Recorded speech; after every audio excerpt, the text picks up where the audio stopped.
Welcome to Exploring the Metaverse, where we explore the depths of virtual and augmented reality and the ever expanding metaverse and how it applies to regular people.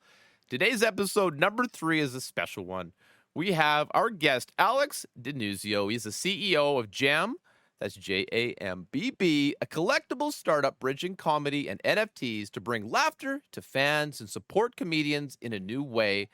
It's the world's first digital collectibles marketplace. It's focused on comedy, and it's to provide the best source of rare comedy collectibles, including tiers of content like jokes, specials, in person experiences, like so much. But don't take it from me. Let's get into the interview, and you can hear it from the man himself, Mr. Alex DiNunzio. Yeah, so how you doing, Alex? Thank you very much for joining me. I appreciate you taking some time out of your day. My pleasure. Thank you for having me. Thank you very, very much. Tell me about yourself. I was approached by your team and learned about your company a little bit from the website, but I'd love to hear it from the man himself. Yeah, Jam is Web3 comedy and entertainment, put very simply. We aim to help people, particularly comedians, take advantage of the rich set of content they've created and get it into the hands of fans. This is a particular challenge for comedians. It's a group of people that work their tails off, often $20 a night, 200 times a year, trying to get discovered. And and the things that are created are often one-time use. You're on stage one time, it disappears at the end of the night. If you're not in New York City on Monday, May 9th, you can't attend this thing and no one else gets to see it. And we think that there's massive opportunities to change that in terms of helping people get access and using things like the metaverse and virtual shows to help people participate in ways that they couldn't before. And then when they discover something that they love, sort of be able to go a step deeper and actually either own the thing or prove to people that they were here early. And so that's really what we're focusing on. You're giving me goosebumps because honestly, I can really visualize that comedian up on the stage, dim lit audience, and just that sort of ownership and that ability to express that moment beyond that moment. To me, I see that as incredibly powerful, and I really share that vision with you. I see, the existing comedy space as it is, and like, how would Jam be a disruptor? It's obvious to me that this is not a commonplace occurrence as it is. But what really is that piece that the average person like me, who doesn't really know much about it, how do I take this forward into my world and especially into the modern metaverse? And I especially enjoy the idea of the virtual and augmented reality worlds. Where does this go forward with me as a regular person? Yeah. So at its most basic, Jam is helping you own a joke, a set, a bit. Okay. Some of these things are one of many moments. Some of these things are one of one moments. Some of the things that we did with Hannibal Buress, for example, we did as one of ones that included IP rights, sort of a broader IP license associated with it. So you, as the buyer Wow. of the actual NFT, loved what he has done. That could end up in the jingle for your used car dealership or various things. And so, like, what people have done with the roughly 50,000 or so NFTs that we've sold to date is like they've started to kind of create these collections of their favorite comedy moments. These range from a show we did last July called Non-Fungible Jokin' with some just incredible comedians in LA. It was a 2-day event. It was the first time many comedians are back on stage from the pandemic. You had Pete Holmes from Crashing. We had Moses Storm, who just has an HBO special, Beth Belling, Maria Bamford, and like 14, 10, 11 others, and just this impressive group. And it was this like moment of levity, which is like, hey, these Jam guys are doing something cool. I don't really understand the NFT world, but what is really interesting to me is the thought that these things have value beyond tonight, and you can actually own this. And then some funny jokes like, hey, thanks for dumping your kid's college fund into buying this NFT and things that made it really light. But It sounds amazing to me. I really think that you guys are doing an incredible job, and I can absolutely visualize, especially like maybe a startup comedian who's struggling to get, a foothold in the industry, and it gives them this extra outlet and an extra way to connect with this community. While the comedy world, which is such a well established and well founded aspect of entertainment, I think it's amazing that these individuals, have this. They have this new thing that they can work with, and perhaps there's a little bit of a monetization aspect on the end of the artists, right? It gives them that ability to, maybe to up their level of how do you say, quality of life. That lets them monetize a little bit this great work because they have these bright moments on the moment in the spot. I do some live streaming myself and there's nothing scripted. And I know well how you could go for an hour and a half and not have any real massively bright moments. And then something triggers you, maybe that person in the audience or maybe that troll or something, and you have a bright retort. And to be able to capture that, I think really is the essence. And when you talk about having it captured in an NFT. I kind of generally understand that as an individual. I don't own any NFTs at the moment.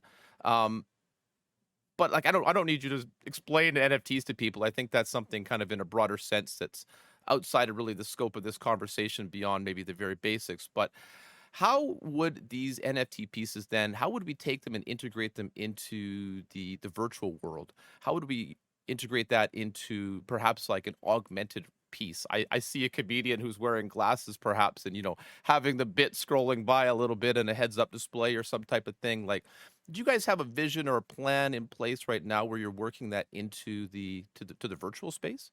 Yeah, I think there's two sort of bridges. So like if you think about an NFT as just like something uniquely digital that you own, doesn't matter anything Hmm. beyond that, then it can act as like a lock and key. Because I own thing X, I can do activity Y. And for us, that is both something that we can bridge into the digital world, but also the physical world. So we're hosting a comedy show coming up in Germany. We just did one in LA. We're doing others throughout the world where if you have a Jam NFT, you show up at the door and you show it to the person that's bouncing, you can walk in for free. And it's like this, okay, cool, this is kind of neat.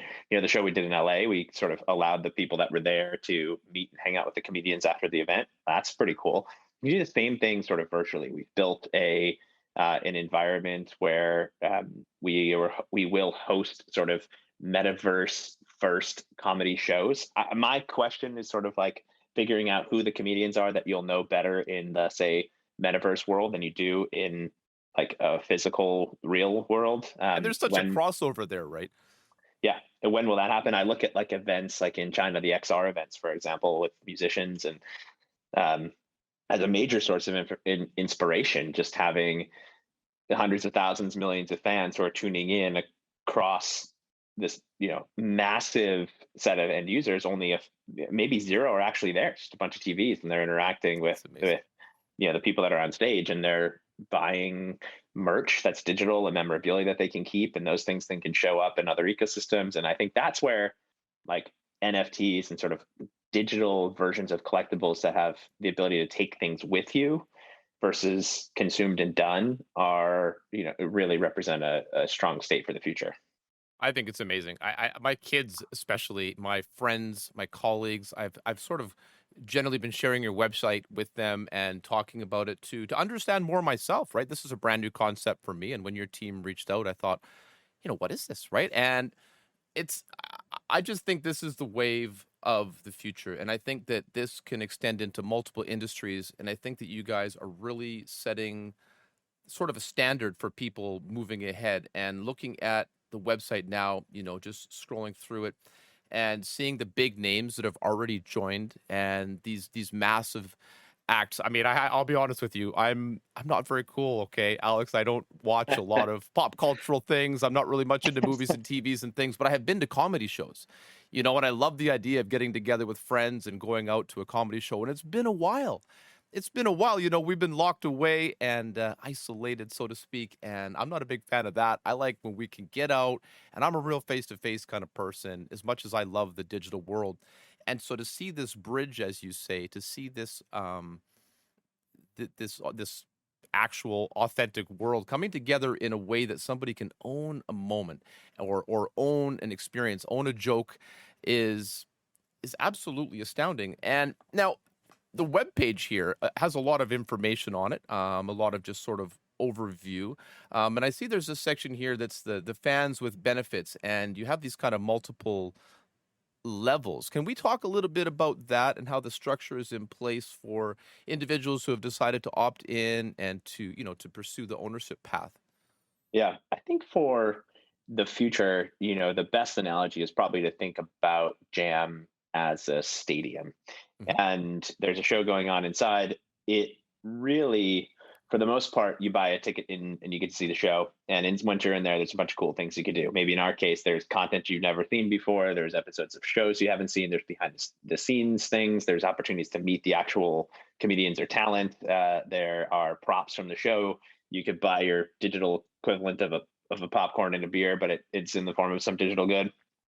Um, and then perhaps you also have like a velvet rope sort of area where, because you participated in a particular drop or have particular access, you can go even deeper with a particular set of talent. And so that sort of bifurcation exists at sort of these tiers where people are really into the fandom of a particular group and they want to opt in to, say, meet the comedians, and they can't do that for a million people necessarily, but I can do No. that for 100, or I can do that for 10.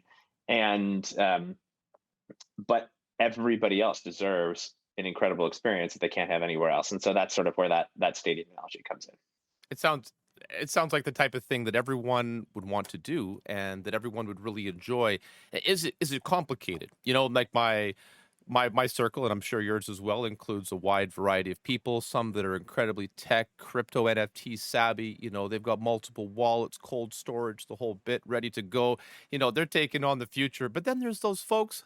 I don't want to call up my mom. Yesterday was Mother's Day, and she looks at me like I'm a little off. And so how is the process for an individual who's been like, okay, I'm moved, I'm absolutely inspired, I want a piece of this, I want to get in on the action. What is that process like? Is it, a short 1, 2, 3 kind of process? Like, how do you guys have that established at this point? Yeah, one of the principles of Jam is just this idea that you should be able to participate without knowing anything about the space. Now, the Web3 ecosystem doesn't always make that the easiest. But for example, you can sign up for Jam with an email address. You can pay with a credit card. You can Mhm. leave having owned something, knowing nothing about the technology behind the scenes. Maybe you were exposed to the word wallet, but as long as you click the little information thing, you're like, oh, a wallet where my thing that I bought is kept. Okay, that's good enough. Yeah. So our idea over time is to minimize the technology. Like, why would a fan outside of like the most fervent blockchain users really care the chain that something is on, the technological choice? You and I don't go around saying like, hey, this Zoom meeting's on Google Cloud versus AWS. Like, these things Right? don't happen. So why would it happen in the future experiences for other things in our world? That's perfect to me because yeah, that's a major to me a major stumbling block or a major type of it could be a big block to getting people onboarded. And so obviously there's challenges, right? This is a new industry. You're really branching off of an existing aspect of culture, right? And so cultural moments, I think, are something that are so incredibly important. And these are the things that we talk about moving forward. Sayings from movies are really popular, or songs. You'll catch somebody singing something that could be 50 or 100 years old, right? And what kind of challenges do you still face? What is on the horizon that you see as a stumbling block for your company, and how do you plan to move past that and continue to succeed? Yeah, well, I think stumbling blocks are everywhere. One we just sort of talked about, which is the industry's problem, which is to make utilizing the tech in the space as easily as humanly possible. And being able to onboard millions of new users, hundreds of millions of new users, that's going to take a lot of effort from a lot of different people. And this, from Jam's perspective, each time we interact with talent, some of the biggest names in the world, like, we are getting to a place where we don't have to explain all of the fundamentals because there's Yeah. trust from the past things that we've done on the platform. But there's still a lot of curiosities and questions. And so I think the challenge there is just, it's time.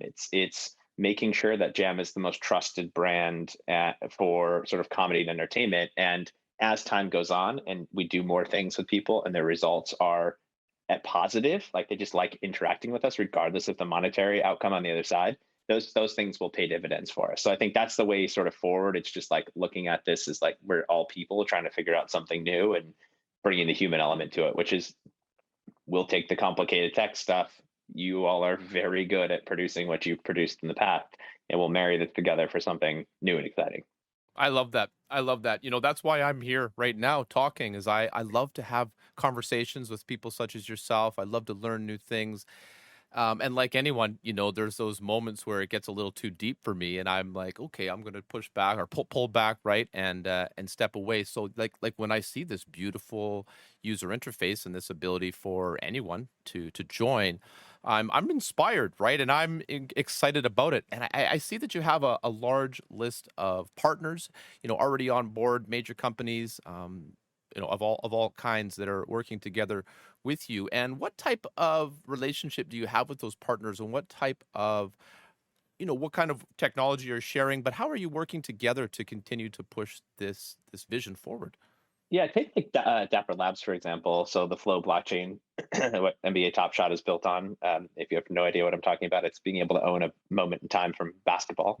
It's NBA Top Shot, and they built a blockchain like special purpose for NFTs and sort of non-technical people to be able to participate. Well, that's a very serendipitous combination with what we're trying to do at Jamb, and one of the Absolutely. main reasons why that they were sort of a primary partner for us. And now we're extending that to other ecosystems as we see that there's new audiences and new use cases. A team called Moonbeam, which is the Polkadot ecosystem, is very exciting to us. They're an EVM compatible blockchain. If you have no idea what any of the things are that I just said, just ignore all of it and just know that it's a very exciting sort of technology. When I look at and evaluate partners, I look at what kind of new communities can it open up and what kind of new utility can it open up. Maybe there's a new metaverse play, just in the case of this call. Maybe there's new places to sort of bring NFTs that could add value to the buyers over time. And so we look at sort of like the expansion of access and utility as primary choices when we're looking at partnerships. And then obviously tech has to work. And so we partner with some of the best that's out there. It sure looks like it. Absolutely. Is there any new partnerships on the horizon or things that we can talk about here that maybe you've launched recently or wanted to bring up? Well, let's see. Stay tuned for a couple big productions that we're doing. So we're producing a few new comedy shows, one in New York, one in Utah. Some very exciting names will be participating. It's a chance for fans to actually help influence production, uh, Oh, and wow. and that's going to be really exciting. So I'd say pay attention to those things, and then yeah, we're continually looking at sort of the best extension from a technology perspective and to how to reach as many people as possible. So while I totally avoided your answer very politically there, I Well, think I there's a mean, lot of I have to try, right? yeah, a lot of really exciting things that you'll see in some press releases coming soon.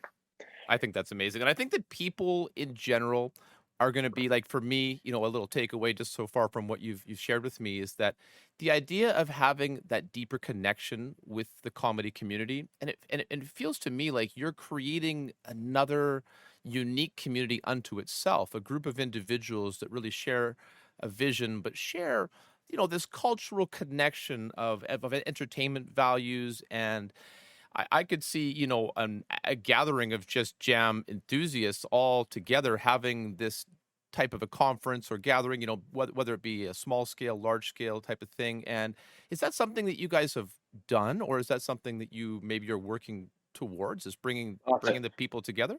It's a great question. We're doing this at these in real life events, right? Show an NFT and come through the door. And so we are seeing people from all walks of life who show up. And it's amazing because they all, I mean, these are probably people that are spending time in our Discord community. They're advocating on behalf of Jam, like what they really connected with sort of what we're doing. Maybe it's through comedy that they've, their favorite parts of life, some of these things. I mean, that's not like that's not a joke either. Like comedy is some of the most shared content in the world. Absolutely. It's something that everyone has their own flavor of, but can relate to. In the Yeah. pandemic years, we needed comedy more than we've needed anything else. The ability to sort of just laugh because everything else was just too hard at some points. And and yet that was a time where these same comedians I started off talking about being on stage 250 times in a year, there was no stage. No. So like right? So how did they do their job? They really, really hard. And so, bringing all these things together, gathering of the minds. Yeah, I think all that it's great. Hopefully we can do more of that. I would love to participate. I would especially love to participate in real life. Now, I'm living up in Canada. I live in the western part of Canada, Alberta, Canada. Do you have any contacts in the northern reaches? And I mean, we're speaking of a internet metaverse based type of company, but where would you consider yourselves based out of, and where would people be able to, more likely than not to participate in these in person events? Yeah, well, we have some very proud Canadians working for us, and so there's a Canadian. I grew up in Buffalo, New York, as well, so I feel like I am like half Canadian. If, Yeah, very close, right? Just across the ye- water. that's exactly right. Not the western reaches, but at least from Ontario. And so yeah, we are dispersed all over the place. Technically, our headquarters is Boston, Massachusetts, and so I and a number of others are sort of in and around this area. And then we have but we have people scattered all over the world and participating with Jamb. I mean, right now we do a lot of work in New York and LA, and like I was saying, in Utah, and some other It's an places. interesting But jump from New York to LA to Utah. really, really is. Once you see the reason, you'll see the reason why very Mhm. soon. And but yeah, so but our goal is to be having events in as many cities as humanly possible, because we want Jam synonymous with just a good, like, being able to support comedians and have this, like, just rich experience. So 100%.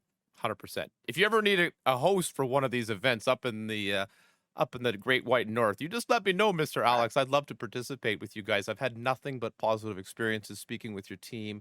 The patience that they've had with me. I had a few tech issues on my end. I appreciate it very, very much. What have I missed? Is there any major points, that you guys talk about in your meetings, and things that I've completely glazed over that you really think that the listeners should be aware of?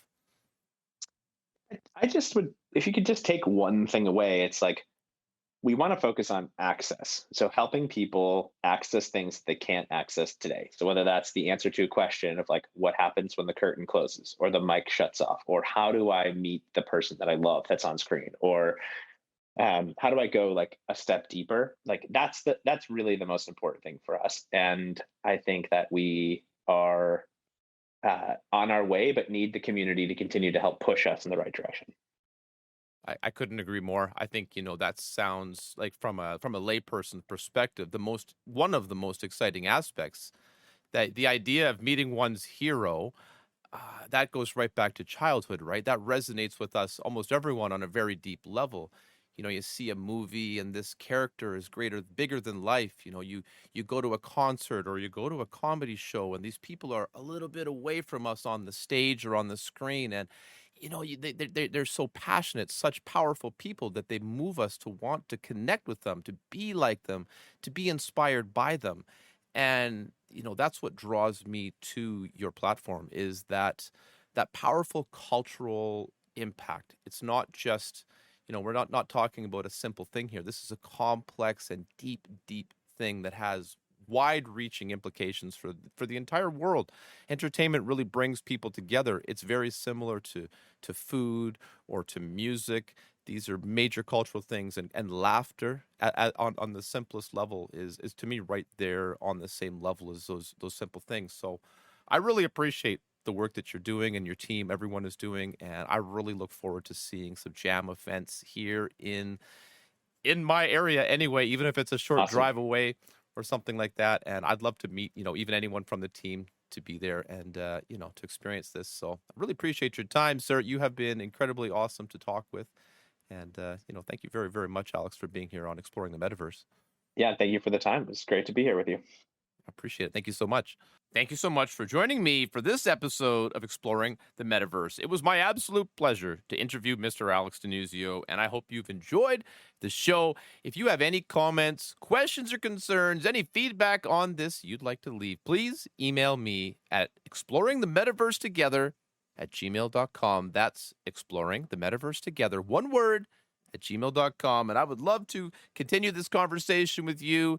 If you'd like to hear more interviews or have any ideas or suggestions for conversations that you'd love to hear on the show, please contact me at that same email address. It would be my absolute pleasure. So thank you very much for listening, and I look forward to the next episode.